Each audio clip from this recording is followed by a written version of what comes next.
மாண்புமிகு பேரவைத் தலைவர் அவர்களே,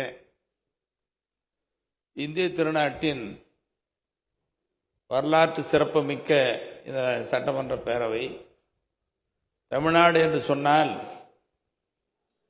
இந்திய நாடும் உலக நாட்டு தமிழர்கள் எல்லாம் திரும்பி பார்க்கிற அளவிற்கு நம்முடைய முன்னோர்கள் இந்த மாமன்றத்திலே இந்த அவையில் அமர்ந்து தமிழ்நாட்டுக்கும் தமிழுக்கும் பெருமை சேர்த்த தலைவர்கள் ஆட்சி புரிந்த இந்த மண்ணில் 234 பேர் நாம் இந்த 5 ஆண்டு காலம் அமர்ந்து அவையை அலங்கரித்துக் கொண்டிருக்கிறோம்.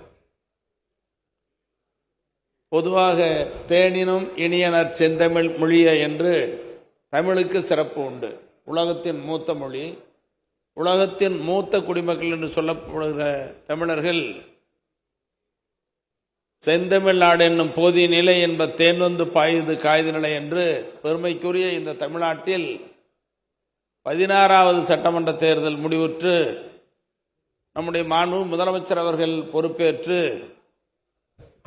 பொறுப்பேற்றவுடன் உரையிலே நானும் கவனித்தேன்.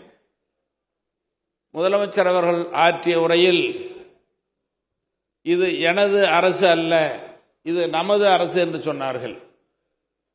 அந்த வார்த்தையை கேட்டு நான் பேருவகை கொண்டேன். ஏதோ வார்த்தையால் மட்டுமல்ல,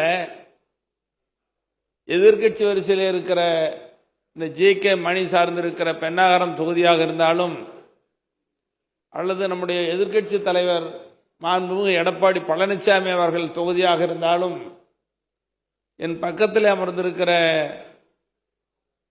பாரதிய ஜனதா கட்சியை சார்ந்த நயினார் நாகேந்திரன் அவர்கள் தொகுதியாக இருந்தாலும், ஏன் குறிப்பாக காங்கிரஸ் கட்சி தலைவர் செல்வ பெருந்தகை தொகுதி உள்ளிட்ட எதிர்கட்சி வரிசையில் இருக்கிற சட்டமன்ற தொகுதிகளுக்கெல்லாம் கேட்டதை கொடுத்தவர், நிறைவு செய்தவர் முதலமைச்சர் அவர்கள் என்பதை இந்த நேரத்தில் எண்ணி பார்த்து மாண்பு முதலமைச்சர் அவர்களுக்கு நன்றியை தெரிவித்துக் கொள்ள விரும்புகிறேன்.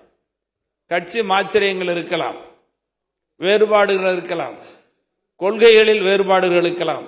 ஆனாலும் கூட இந்த மாமன்றம் என்பது வரலாற்று பெருமைக்குரியது என்பதை நினைவுபடுத்துகிற வகையிலே தான் 5 ஆண்டு காலம் நிறைவேற்றிருக்கிறோம்.